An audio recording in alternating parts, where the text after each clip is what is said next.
반갑습니다. 요즘 뭐든 그냥 온라인으로 해결하는 시대잖아요. 근데 왜 굳이 시간 맞춰서 캠퍼스까지 가고 수업을 들어야 하나 이런 생각 들 때 있죠. 오늘 저희가 바로 이 질문, 그러니까 온라인 학습의 편리함, 그 뒤에 가려진 오프라인 수업만의 가치를 한번 좀 깊이 파고들어 보려고 합니다. 이게 단순히 그냥 얼굴 보고 수업 듣는다, 뭐 이런 차원 이상의 의미가 있다고 하는데요. 특히 그 해외의 대학 학점 인정 같은 거요. 아주 현실적인 문제랑도 이게 연결된다고 하니까 한번 잘 들어볼 필요가 있을 것 같아요. 네, 핵심은 바로 그거죠. 편리함만으로는 채울 수 없는 거. 오프라인 환경만이 제공하는 어떤 깊이, 또 경험.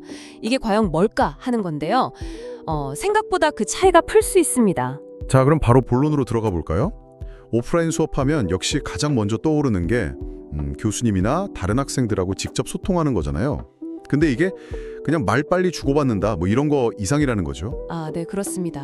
이게 속도의 문제라기보다는 그 질의 문제라고 봐야 해요. 예를 들어 좀 복잡한 개념이 나왔을 때 바로 그 자리에서 질문하고 또 동료들하고 막 치열하게 토론하면서 아이디어를 발전시키고 이런 과정이 사실 깊이 있는 학습에는 정말 필수적이거든요. 근데 온라인, 특히 이제 녹화된 강의 같은 비동기 방식으로는 이런 상호작용의 깊이를 따라가기가 좀 어렵죠. 그리고 특히 그 대학 캠퍼스에서 진행되는 수업은요, 대학에 가진 자원들, 뭐 교수진이나 시설 같은 걸 활용하니까 교육 내용 자체의 어떤 전문성이나 신뢰도, 이게 좀 다르다고 볼 수 있습니다. 아, 교육의 질, 신뢰도 문제군요. 확실히 그렇겠네요. 그리고 직접 해보는 경험, 이것도 빼놓을 수 없겠죠. 특히 뭐 실험이라든지 실습 이런 게 중요한 분야에서는 온라인만으로는 좀 뭐랄까 한계가 명확할 것 같아요. 이런 특수한 장비나 공간이 꼭 필요한 경우에는 물리적인 캔버스 환경이 거의 대체 불가능하다고 봐야죠. 프리젠테이션이나 그룹 프로젝트도 사실 마찬가지고요. 물론 온라인 협업 툴이 많이 발전하긴 했지만 그래도 같은 공간에서 서로 표정이나 분위기를 읽어가면서 협업하는 경험은 또 다르거든요. 이게 뭐랄까, 머리로 아는 것하고 몸으로 직접 체득하는 것의 차이? 그런 거라고 할 수 있겠네요. 도서관 같은 학습 시설에 대한 접근성도 물론 무시 못하고요. 아, 듣고 보니 정말 그렇네요. 근데 이런 학습 방식 외에도 그냥 학교에 간다, 이 행위 자체에도 장점이 있다고요? 네, 있습니다. 바로 규칙성, 그리고 관계 형성입니다. 이게 되게 단순한 건데 정해진 시간에 정해진 장소로 가야 한다는 그 사실 자체가 생각보다 강력한 학습 동기를 주고요. 꾸준한 습관을 만들어주는 데 도움이 많이 돼요. 특히 자기 관리가 좀 어려운 분들에게는 더 효과적일 수 있죠.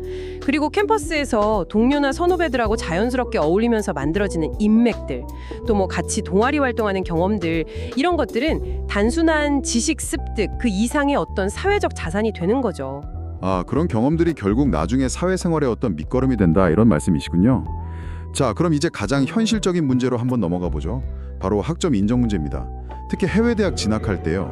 온라인으로 그중에서도 특히 사설교육기관에서 학점을 따는 게 문제가 될 수도 있다고요. 네, 이 부분이 상당히 중요합니다. 물론 모든 해외 대학이 다 그런 건 아닙니다만 특히 미국 대학들 중 상당수는요, 온라인 과정으로 이수한 학점, 그중에서도 대학이 직접 운영하는 게 아닌 사설교육기관에서 딴 학점에 대해서는 인정을 좀 꺼리는 아주 신중한 태도를 보여요.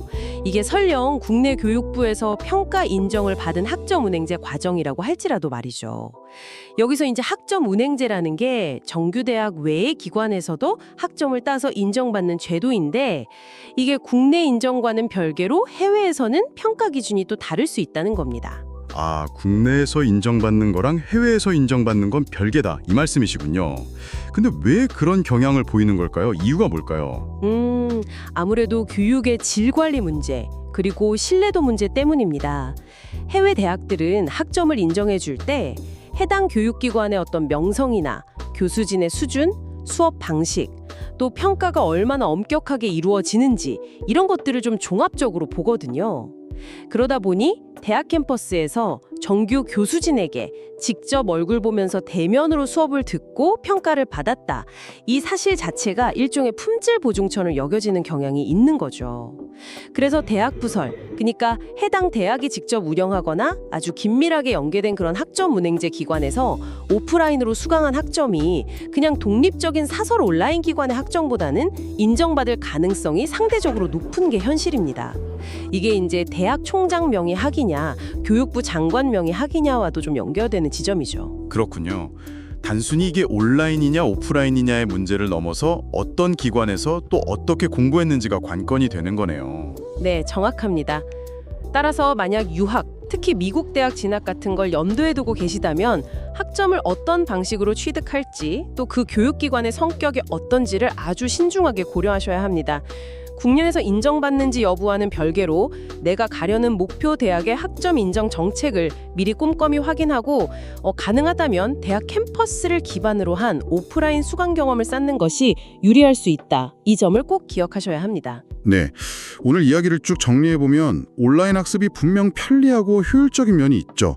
그렇지만 깊이 있는 상호작용이나 토론, 또 실제적인 어떤 실습 경험, 규칙적인 학습 습관 형성, 폭넓은 네트워킹 기회, 그리고 때로는 이 해외 학점 인정이라는 아주 현실적인 측면에서도 오프라인 수업은 여전히 강력한 힘을 가지고 있다. 이렇게 볼 수 있겠네요. 네, 맞습니다.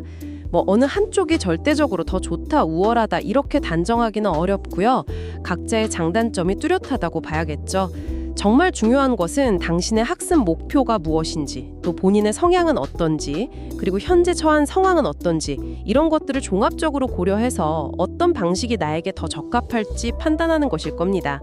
다만 이 물리적인 공간과 직접적인 만남이 주는 교육적인 가치, 이건 디지털 시대에도 여전히 유효하고 어떤 경우에는 필수적이기까지 하다는 사실을 잊지 말아야 할 것 같습니다. 네, 마지막으로 이런 질문 한번 던져봅니다. 앞으로 온라인과 오프라인 교육은 더욱 긴밀하게 융합될 텐데요. 단순히 그냥 두 방식을 섞는 것을 넘어서 각각의 장점만을 정말 잘 뽑아내서 시너지를 내는 그런 진정한 미래형 학습 경험은 과연 어떤 모습이어야 할까요? 이 질문에 대한 여러분의 생각을 한번 정리해 보시는 것도 좋겠습니다.